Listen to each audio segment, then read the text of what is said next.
The only thing is, there is no signal, or at least it's very bad. And Stephen said to me, well, what are we going to do this evening? Like, can you imagine, what are we going to do without the internet? Oh no, what are we going to do, Steve? Well, we ain't going to talk to each other. No, we can't talk to each other. God, that'd be awful. That's not why we got married. Nope. That's why we got married, so we didn't have to talk. Yeah.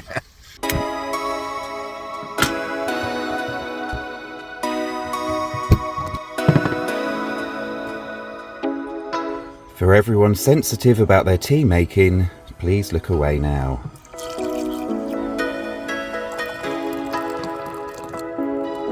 Look at that. Absolutely disgusting. And we love every bit of it. To be fair, when you've turned the tea bag, turn the tea bag around, when you've stirred the tea bag around in the water, yeah, it's a bit milky, but it still ends up as tea, right? I mean, is it that different? Come off it. I'm just going to stir this forever now, just to torture everyone.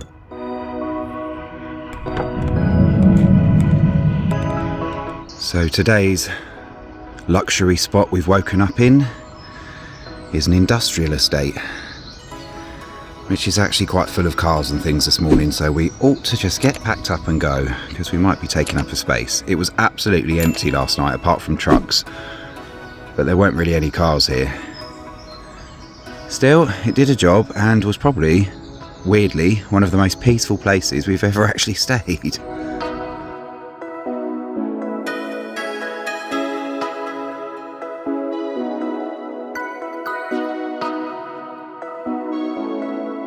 Ta-da! So I feel a bit bad about the bed thing now, because it's always Stephen that puts up the bed. And it wasn't because I'm not happy to do it, because I am, but you know how, like, when you're in a van, you tend to fall into certain roles and somebody does something, like I tend to do the cooking. I think I've kind of explained all this before. So Stephen happened to fall into making the bed, because once you fall into those roles, everything gets done quicker. When you're repeating the same things day after day, it's easier for the person who's used to doing it to do that.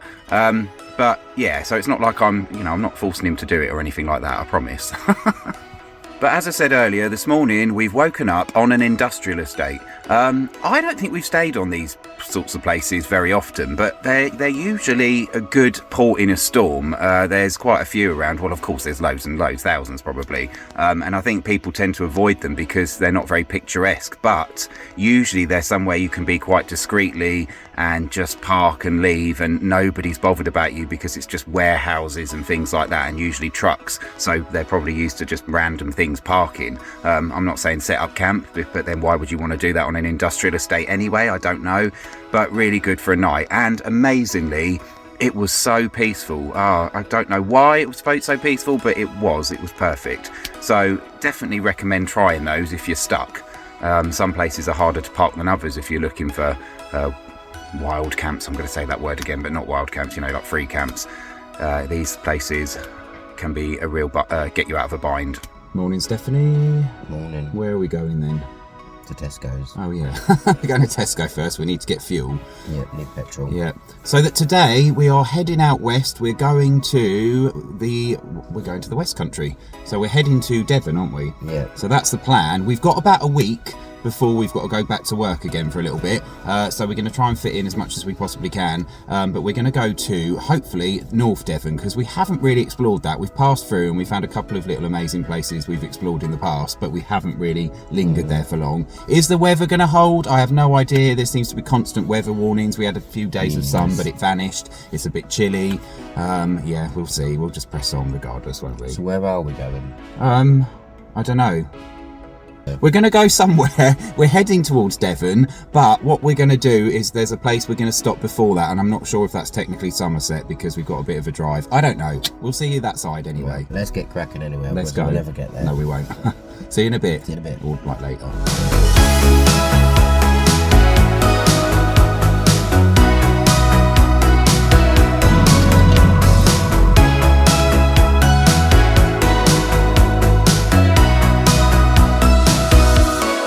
So just a bit of an update. We've parked up somewhere. We're not 100% sure we're going to stay here. I think we're just parking up to rest for a bit. But it looks absolutely gorgeous. We're in Devon, I think. We might still be in Somerset, not 100% sure. Somewhere near the Quantock, I'm not sure. And we're by a reservoir. It looks so beautiful, and the parking's a bit iffy, but you can probably stay here overnight, not 100% on that. In the meantime though, we are just going to stop for a cup of coffee, a bit of lunch, and just to recuperate, because we've done a lot of driving. We're really tired, Stephen's really tired, and we were stuck in traffic for ages, so it just elongated everything. The only thing is, there is no signal, or at least it's very bad. And Stephen said to me, well, what are we going to do this evening? Like, can you imagine, what are we going to do without the internet? Oh no, what are we going to do, Steve? Well, we ain't going to talk to each other. No, we can't talk to each other. God, that'd be awful. Nobody agreed to that. No, I didn't sign up for that. That's not why we got married. Nope. That's why we got married, so we didn't have to talk. Yeah. But it's funny about the internet, isn't it? Like, we're okay, we can live without it, do you know what I mean? But you're so used to it as part of your life. If we were camping as a holiday, I think we'd be more than happy to have no internet and for it to be all just completely gone, because you're escaping everything. That's camping, right? When you're living in a van and you're doing it all the time, well, of course you do want it sometimes. We need it to like watch films or whatever we're going to do, because that's how it goes these days, you know, like streaming. Yeah, we sit and browse the internet, but the fact it's a worry sometimes maybe does make you realise perhaps we rely on it too much. Perhaps it's okay to just say it's not there. Like, you know, we can do other things. We've got loads of hobbies. Stephen loves his drawing. I love reading. There's other things. We've got a couple of games to play. It would be fine as long as we don't have to talk to each other.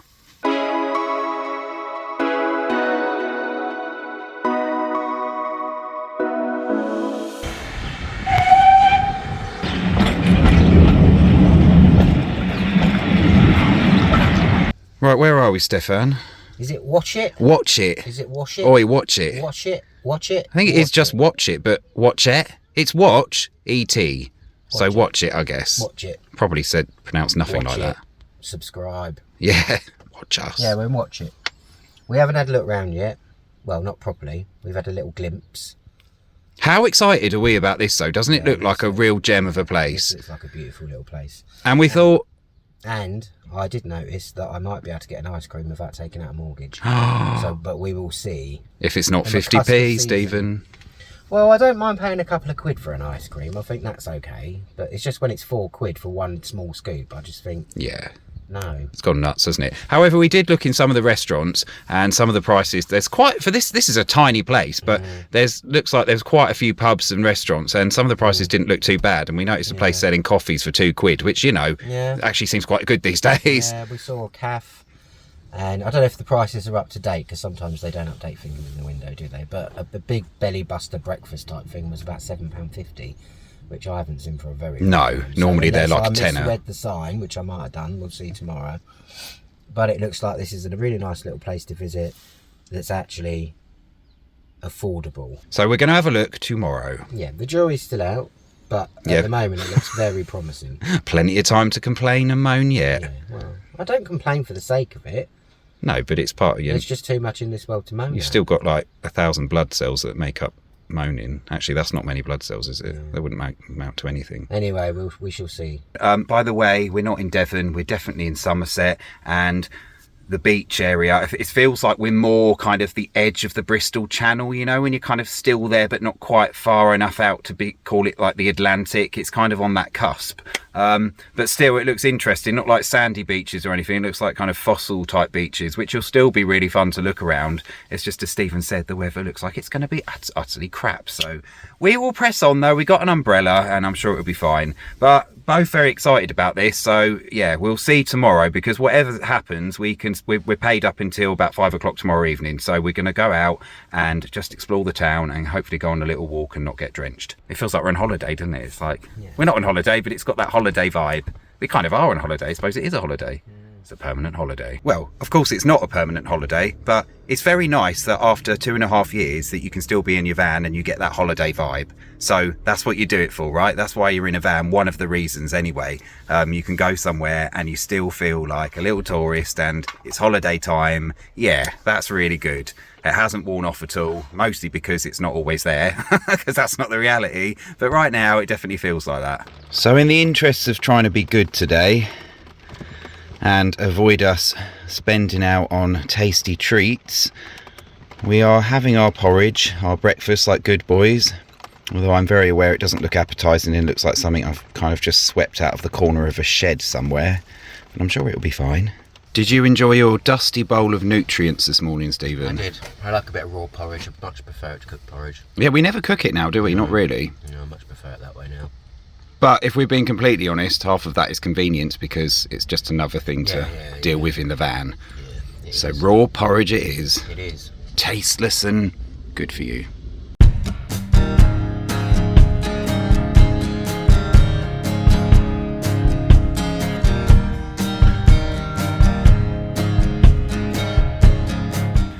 So we're seconds in, and what have you found, Stephen? An ice cream.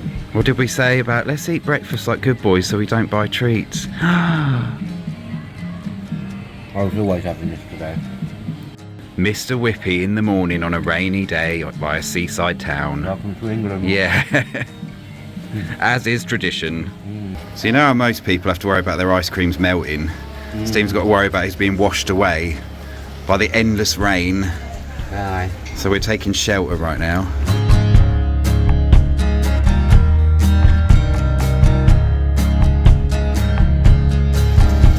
I mean, at this rate, we're just going to be sitting here all day and doing nothing else. I've had an ice cream, so I'm happy anyway. No, you're all right. Just go sit in the van and get drunk. Just sit in the van and get drunk. Yes! Oh my God, that sounds fun. Yeah. We'll do that.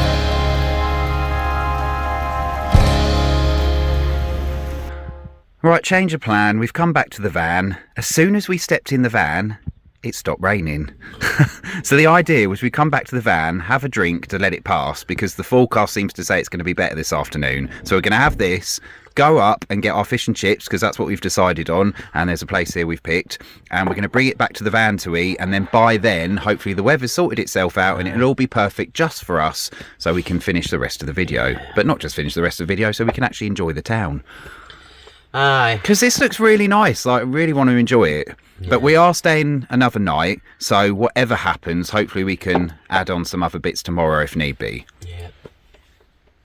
This is sort of just explaining how we're putting this together and it's unnecessary really. So we'll see you at the fish and chip stage. It's like a lovely big table. Oh yeah, we've swapped the tables over. We've got the big table out ready for our fish and chips. You're stroking that very sensually there, Steve. That's better. All right, check out our feast. Well, it's all in a bit of a mess at the moment because it's all in different bits, but looking good so far. Chips are nice. There's the fish. We added the lemon ourselves. There's yours. Right, I was in a bit of a mess, so I've moved it into some of the chips. I got a large chips because I'm a dustbin.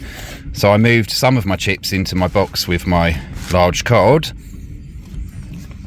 What's the verdict again, Stephen? You're not impressed? I don't want to slate it because it's just a small chip shop and it's, you know, you don't want to criticise small businesses, but it is soggy. Oh no. I'm not. Okay. Whatever. Well, mine looks pretty good and I thought the chips were really nice. But anyway, we're going to tuck in because this is going to go cold. Okay, so delving a bit deeper. The batter isn't perfect. I think mine's a little bit better than Stephen's. I had some crispy bits where it was properly cooked. But the underside is a little bit soggy and underdone. But it's not horrendous. Well, it's okay. But we've definitely had better. But this is the thing, isn't it? When you buy food out, this is the risk. And this is why you're often reluctant to do it so much. Because you're spending money. This was about £20, £19.80, I think, altogether.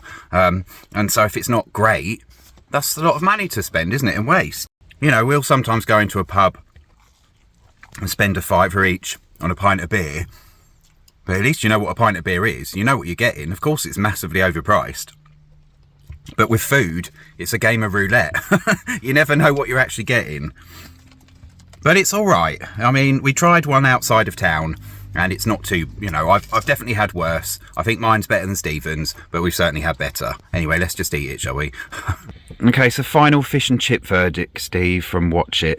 Well, I don't have a short answer to that, I'm afraid. I think, as a way of offering some constructive criticism, the chips, they either needed to cook for a little bit longer, or they needed to just put less chips in, because if anybody's ever cooked chips and put too many in the pan knows they come out horrible and soggy. The batter on the fish needs to be improved. I think the batter was probably too thick, because it didn't come out crispy, it was just soggy. The fish itself tasted fine, but the soggy batter kind of took away from it. Other than that, it was great. So we're not progressing them to MasterChef round 2 then? No. The fish and chip... We're not. The fish and chip critic strikes again. Yeah, well, whatever. But anyway, that's that. What we're going to do now, the rain stopped, it still looks a bit miserable, but we're going to get outside and we're going to go and finally explore the town of Watchet.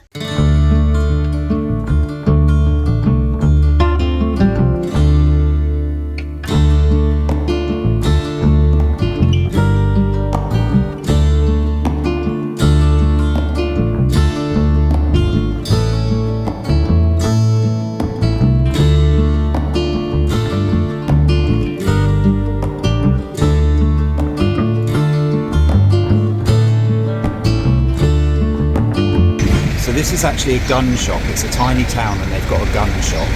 And they're air rifles. Is it air rifles? Yeah. But it says in the window, support your local gun shop, like as if like we've all got gun shops locally or something. I don't think I've ever seen one really, have you? No. Have we just lived a very sheltered life, Steve? Possibly. Maybe. There can't be many gun shops in the UK. Maybe there is. Places like this, I think, now. Yeah, maybe. What are they shooting then? Rabbits and stuff, I guess. Oh. Let's move on.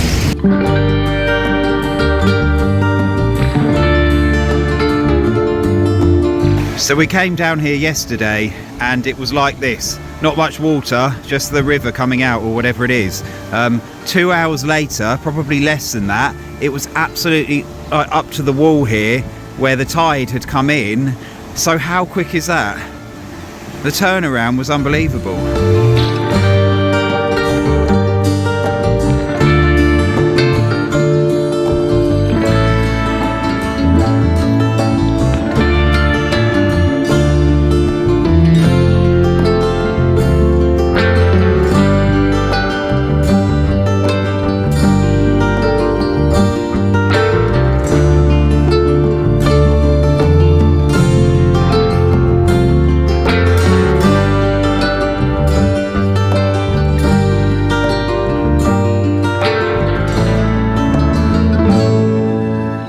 So this is the Victorian bathing pool.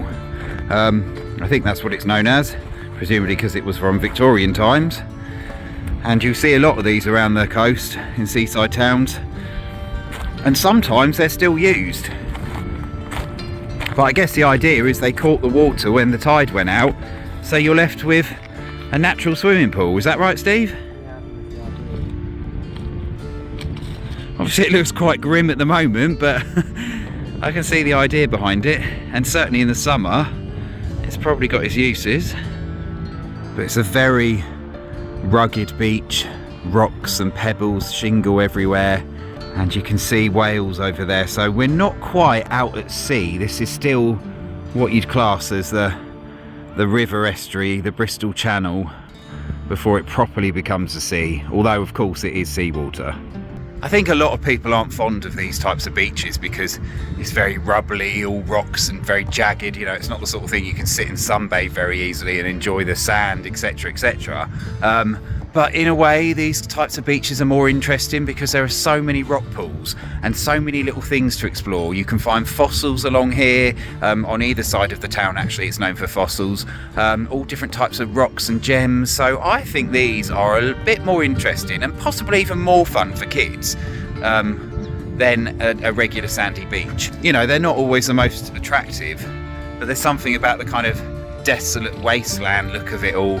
The way it's kind of like rubble and rocks, every type of material possible just strewn about, that adds to its character in a way that a sandy beach can never quite match. So this is what Stephen's just found on the beach. in seconds. What do we think it is? I think it's quartz, I think it's rose quartz. It looks like rose quartz. Yeah. Don't know if it is. That is really beautiful. Keeping that. And that is a lot more pink than it looks like on this camera as well. I'll give that to your mum. See your ring? Yeah. But like so much of the coast, it's very volatile and vulnerable to erosion, and these ones especially. I think these cliffs collapse quite regularly. I mean, when you get close to them, it almost looks like soil or clay. So you can see they can just fall apart in seconds when the waves come in, potentially. And also, I can't remember the name, but there is a mineral in this rock or some kind of material that makes it a kind of blue-green colour, and I believe that's it. And it's all along the cliffs here, and I think that's partly how watchet got its name, watchet. But this is like hours of fun. You know, you look at it and think, oh god, no, maybe not a beach like that, but there is so much to look at. There is so much material. You got to watch your footing. I say as I'm filming while trying to watch my footing. Although quite frankly, sod having a caravan right next to the edge like that. Yikes. There's quite a few of these mobile homes at the top. I don't know if anyone's living in them or staying in them. I mean, obviously everybody's circumstances are different. But if anyone's actually living in these by choice, that seems pretty unbelievable to me. Knowing what these cliffs are like, knowing that they're right next to it. I mean, judging by that and everything we've read and seen, these are not the sort of cliffs I want to be hanging around underneath exploring. Never mind living above like that. Speaking of which, where is Stephen? Oh, there he is, you're alive. Yeah, I'm mooching. I wasn't meant to sound disappointed or anything then, whatever my voice sounded like. Yes. I was just checking where you are. Caravan. Yeah, I know, it's horrific, isn't it? Yeah, I love it down here. I love looking around the beaches and looking at the rocks. And I was just about to say that this is one thing that Stephen actually does enjoy any time we do it. So he does like some things consistently. He's always loved the idea of foraging and finding things and using things, and we don't really do that hardly ever, but just the idea of doing it. So anytime we get down to a place like this and you can see all the different things that you could potentially use or trying to identify them, yeah, he's really happy. So he can be happy, which is good.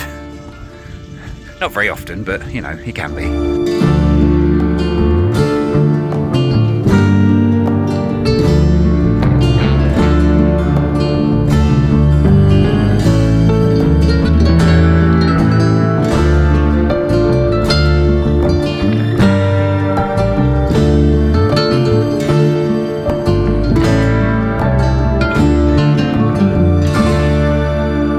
So we just got back to the van. The weather's held off, luckily, so we've been all right. We've been able to explore a bit. We've had a lovely little walk along the beach. One of the things we learned about this place, the railway we're parked right next to, it's the West Somerset Steam Railway, or just West Somerset Railway, I'm not sure, but it's a steam train, and it goes through about 10 different stations, and it goes through about 3 or 4 times a day. Really nice to look at, obviously, because it's a steam train. It's got that oldie worldy look, like a steam train tends to have, as it comes whistling through with the smoke coming out, etc. And I don't know how much the tickets cost. You can get like a day rider where you can get on and off all the stations. I know Minehead is one of the stations it goes to. So yeah, this train used to transport iron ore from the hills down to Watchet Harbour, and then that was taken on a boat across to South Wales, where it was used to make steel. So it was melted down. Is that right, Stephen? Yeah. Do you make steel out of iron ore? Yeah. You do? Okay, you do. We did read all this. So yeah, we thought that was quite interesting. But it was also opened as a passenger train while it was still doing that job as well. And of course, once that eventually stopped, it just became a passenger train and a bit of a novelty. So it's very nice. It's just another little quirk to this little town, which has a lot going for it, we feel. There's a lot. It's very, very small, but there's so many little lovely things, little bits of art, unusual coastline.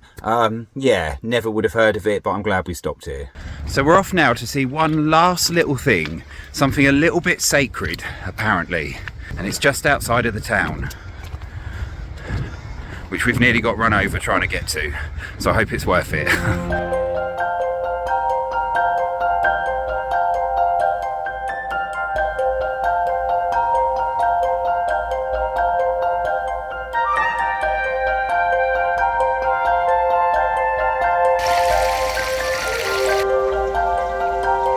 Okay, so the site we're on now, it's known as St Decuman's Well. I'm sure I'm saying Decuman wrong, but that's how it looks like it said. So St Decuman's Well. Now Decuman was a missionary that came from Pembrokeshire in Wales, and he was said to have sailed over the Bristol Channel and came to Watchet to basically spread the word of Christianity. And what happened after Decuman arrived here? Well, the area was mostly pagan, apparently, and we're going back to a time that we would refer to as the Dark Ages. It was supposed to be in the 700s, not 1700s, like 1,000 years before that. But there are various dates and nobody knows for definite. But anyway, Decuman came here, most of the people were pagan, and one of the tales, there are many, many tales, most of which are quite amusing and nobody really knows what's true, but one of them, for example, is he came here to spread the word of Christianity. They were having none of it, lopped off his head, and his head fell onto the ground, produced this spring, and he basically got up, put his head back on after rinsing it in the holy water, and just carried on. And everybody was like, actually, yeah, Christianity is pretty good, we're going to keep that around. So you pick your own adventure with this one, I think, in terms of what you want to believe. But regardless of anything else, this spring has clearly been here for many hundreds, if not thousands of years. So regardless of the tale of the man that came over from Wales to spread the word of Christianity, it's said that this spring has been worshipped and considered sacred long before that. So the fact that we're looking at something that I know it just looks like somebody's random garden ornament, but that's because there's been some funding put into it. So they've made it really nice, put plants and trees, put steps in, and they've really looked after it. Yeah, it looks like somebody's back garden thing that they bought from Homebase in a sense, but it's nice that it's an actual spring that's been there for so long and it's being preserved with that curious tale around it. And at the back is this deep well of water, and it is so crystal clear. I ran my hands through it. I didn't feel anything special, but let's see, maybe it takes time. Yeah, I just think it's a bit magical and nice to have these things preserved regardless of what you believe or anything. It's a part of history, and a natural spring, seeing such things looked after like that is a good thing, you know. Okay, so we just got back to the van. We're going to leave it there for this evening.